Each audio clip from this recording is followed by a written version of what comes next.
ಬೆರೆಯಲ್ಲಿ ಕಾಣೆಯಾಗಿರುವ ಕುಮಾರ್ ಬಂಗಾರಪ್ಪ ಕೈ ಹಿಡಿಯುತ್ತಾರಾ? ಬಂಗಾರಪ್ಪನವರ ಮಕ್ಕಳು ಒಂದಾದ್ರೆ ಕಮಲದ ಕತೆ ಏನು? ಶಿವಮೊಗ್ಗ ಲೋಕಸಭಾ ಕ್ಷೇತ್ರ, ಡಿಕೆಶಿ ತಂತ್ರ ಬಿಜೆಪಿಯಲ್ಲಿ ತಾಳಮಳ.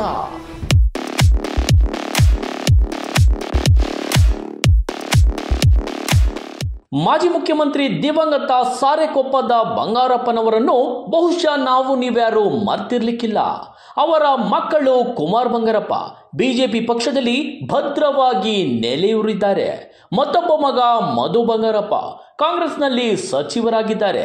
ಆದರೆ ವಿಷಯ ಇದಲ್ಲ. ಕುಮಾರ್ ಬಂಗಾರಪ್ಪನವರು ಕಾಣೆಯಾಗಿರುವ ವಿಷಯ ಪತ್ರಕರ್ತರು ಪ್ರಶ್ನಿಸಿದ್ದಾರೆ. ಹೌದು, ಬಿಜೆಪಿಯಲ್ಲಿ ಕುಮಾರ್ ಬಂಗಾರಪ್ಪನವರು ಕಾಣೆಯಾದಂತೆ ಕಾಣ್ತಿದೆ. ಯಾಕಂದ್ರೆ ಇತ್ತೀಚೆಗೆ, ಅದರಲ್ಲೂ BY ವಿಜಯೇಂದ್ರ ಅವರು ರಾಜ್ಯಾಧ್ಯಕ್ಷರಾದ ಮೇಲೆ ಕುಮಾರ್ ಬಂಗಾರಪ್ಪನವರು ಬಿಜೆಪಿಯ ಯಾವುದೇ ಪಕ್ಷದ ಕಾರ್ಯಚಟುವಟಿಕೆಗಳಲ್ಲಿ ಕಾಣಿಸ್ಕೊಳ್ತಿಲ್ಲ. ಸೊರಬ ಬಿಜೆಪಿಯ ಪದಾಧಿಕಾರಿಗಳ ಪದಗ್ರಹಣ ಕಾರ್ಯಕ್ರಮವನ್ನು ಸೊರಬ ಬಿಜೆಪಿ ಕಚೇರಿಯಲ್ಲಿ ನಡೆಸಲಾಯಿತು. ಈ ಕಾರ್ಯಕ್ರಮವನ್ನು ಸಂಸದ BY ರಾಘವೇಂದ್ರ ಅವರು ಉದ್ಘಾಟಿಸಿದರು. ಈ ವೇಳೆ ಮಾಧ್ಯಮದವರು ನೇರವಾಗಿ ಕುಮಾರ್ ಬಂಗಾರಪ್ಪನವರ ಬಗ್ಗೆ ಸಂಸದ BY ರಾಘವೇಂದ್ರ ಅವರ ಬಳಿ ನೇರವಾಗಿ ಪ್ರಶ್ನೆ ಮಾಡಿದ್ದಾರೆ. ಅದಕ್ಕೆ ಅವರು ಕೊಟ್ಟ ಉತ್ತರ ಏನ್ ಗೊತ್ತೇ? ನೀವೇ ನೋಡಿ. ಮಾಜಿ ಶಾಸಕರು ಇದುವರೆಗೂ ಕೂಡ ನಿಮ್ಮ ಜೊತೆ ಎಲ್ಲೂ ಭಾಗವಹಿಸಿಲ್ಲ ಮತ್ತು ಯಾವುದೇ ಚಟುವಟಿಕೆಗಳು ಕಾಣಿಸ್ಕೊಂಡಿಲ್ಲ. ಇದ್ರ ಬಗ್ಗೆ ನೀವೇನು ಹೇಳ್ತೀರಿ? ಅವ್ರಿಗೆ ಸಿಕ್ಕಿದ್ರೆ ಕೇಳ್ಬೋದು ಸರ್. ಖಂಡಿತ ಹಾಗೆ ಅನ್ಸಲ್ಲ. ಯಾಕಂದ್ರೆ ಕಾರ್ಯಕರ್ತರಿಗೆ ಫೋನಲ್ಲಿ ಸಿಕ್ಕಾಗಲ್ಲ. ಪಾಪ ಒಂದು ಫಿಲ್ಮ್ ಫೀಲ್ಡ್ ಅಲ್ಲಿ ಸ್ವಲ್ಪ ಹೆಚ್ಚಿಗೆ ನಮ್ಮವರ ಬರ್ತಾ ಇದ್ದಾರೆ. ಅಷ್ಟು ಬೇಗ ಅದೆಲ್ಲ ಮುಗಿಸ್ಕೊಂಡು ಬರ್ತೀನಿ.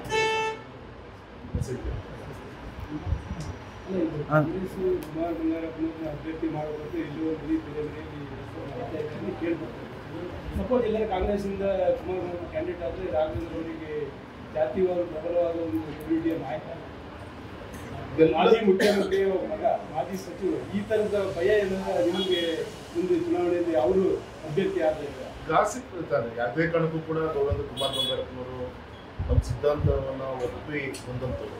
ಮತ್ತೆ ಬೇರೆ ಬೇರೆ ಕಾರಣಕ್ಕೆ ಸ್ವಲ್ಪ ಅಂತರದಲ್ಲಿ ಸೋಲಾಗಿದೆ. ಅವ್ರಿಗೂ ಕೂಡ ಸಹಜವಾಗಿ ನೋವಾಗಿದೆ. ಹಾಗಾಗಿ ಆ ನೋವಿಂದ ಹೊರಗಡೆ ಸ್ವಲ್ಪ ಸಮಯ ತೆಗೆದುಕೊಳ್ತೇವೆ ಹೊರತು ಬೇರೆ ಯಾವುದಕ್ಕೂ ತಪ್ಪು. ಎಸ್, ಕೇಳಿದ್ರಲ್ಲ BY ರಾಘವೇಂದ್ರ ಅವರ ಮಾತುಗಳನ್ನು. ತೆರೆಮರೆಯಲ್ಲಿ ಕುಮಾರ್ ಬಂಗಾರಪ್ಪನವರು ಕಮಲ ಬಿಟ್ಟು ಕೈ ಹಿಡಿಯುತ್ತಾರೆ ಎನ್ನುವ ಸುದ್ದಿ ಪ್ರಬಲವಾಗಿ ಕೇಳಿ ಬರ್ತಿದೆ.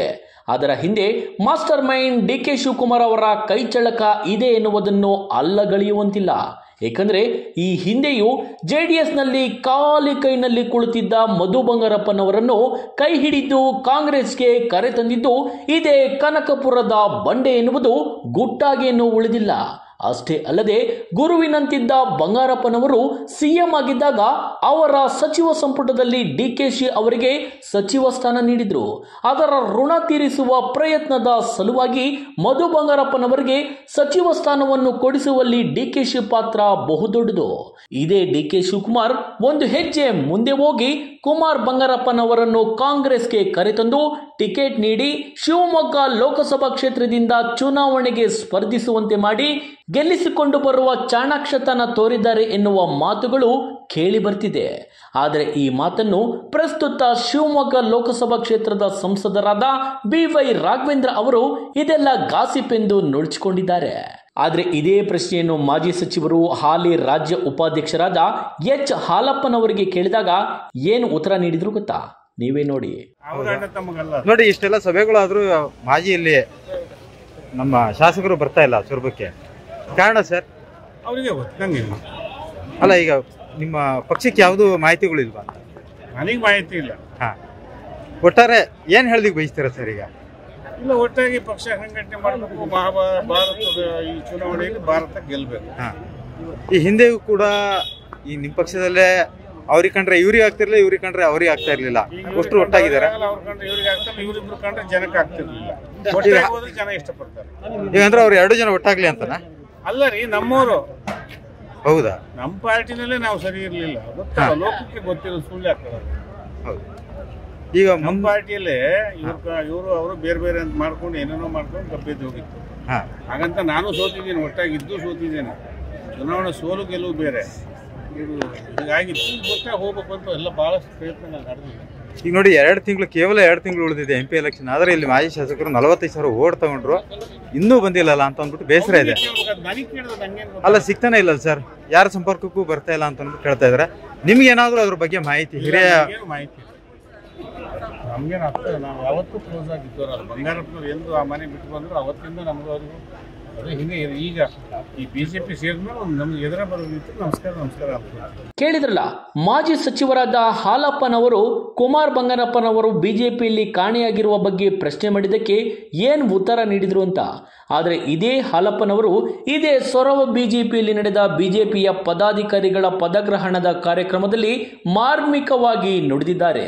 ಮುನಿಸಿಕೊಂಡಿರುವ ಮಧು ಬಂಗಾರಪ್ಪ ಕುಮಾರ್ ಬಂಗಾರಪ್ಪನವರ ಬಗ್ಗೆ ಮುಂದಿನ ರಾಜಕೀಯ ಭವಿಷ್ಯದ ಸುಳಿವು ನೀಡಿದಂತಿದೆ ಇವರ ಮಾತು. ಮಹಾಭಾರತದ ಕೃಷ್ಣಾರ್ಜುನರ ಕಥೆಯನ್ನು ಬಂಗಾರಪ್ಪನವರ ಕುಟುಂಬಕ್ಕೆ ಅನ್ವಯಿಸುವಂತೆ ಹೇಳಿದ್ದಾರೆ. ಏನದು ಅಂತೀರಾ? ನೋಡ್ಕೊಂಬನ್ನಿ. ಆದರೆ ಕೃಷ್ಣಾರ್ಜುನ ಕಾಲ ಮುಗಿತದೆ. ಪಾಂಡವರು ಯಾರು ಗೆಲ್ಲಲ್ಲ, ಯಾರು ಸೋಲಲ್ಲ. ಒಟ್ಟಾಗಿ ಕೊನೆ ಕೃಷ್ಣ ಮತ್ತು ಅರ್ಜುನ ಒಟ್ಟಾಗ್ತಾರೆ. ಬಲರಾಮ ಭೀಮ ಗುರು ಶಿಷ್ಯರಾಗ್ತಾರೆ. ಅದಕ್ಕೆ ನಾನು ಮತ್ತೆಲ್ಲ ಬೈದಿದ್ನೆಲ್ಲ ಸಮ ಮಾಡಿಕೊಂಡು ಒಟ್ಟಾಗಿ ನೆಂಟರಾಗಿ ಬದುಕ್ತಾರೆ. ಹೌದಲ್ಲ? ಕೃಷ್ಣಾರ್ಜುನಗಳು ಅವನು ಏನು ಬ್ರಹ್ಮಾಸ್ತ್ರ, ಇವುದು ಚಕ್ರ ಬಿಡ್ತಾನೆ ಅಂತ ಯುದ್ಧ ಮಾಡಿದವರು ಯುದ್ಧದಲ್ಲಿ ಒಟ್ಟಾಗಿ ಮತ್ತೆ ರಾಜಿಯಾಗಿ ಸಮಾಧಾನ ಆಗಿ ಒಟ್ಟಾಗಿ ಹೋಗ್ತಾರೆ. ಇಲ್ಲ, ಇದು ತಾನೇ ಆಮೇಲೆ ಮಹಾಭಾರತ ನಡೀತದೆ.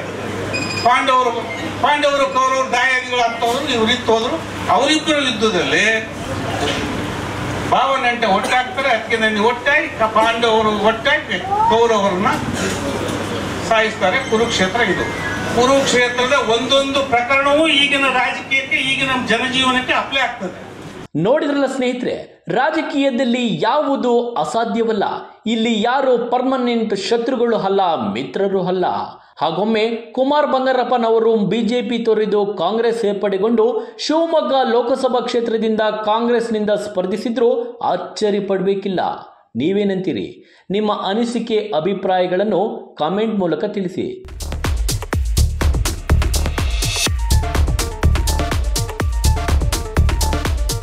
ವಿಜಯ್ ಕೋಳಿ, TV12 ಕನ್ನಡ, ಸೊರಬ. TV12 ಕನ್ನಡ, ಇದು ಕನ್ನಡಿಗರ ಧ್ವನಿ.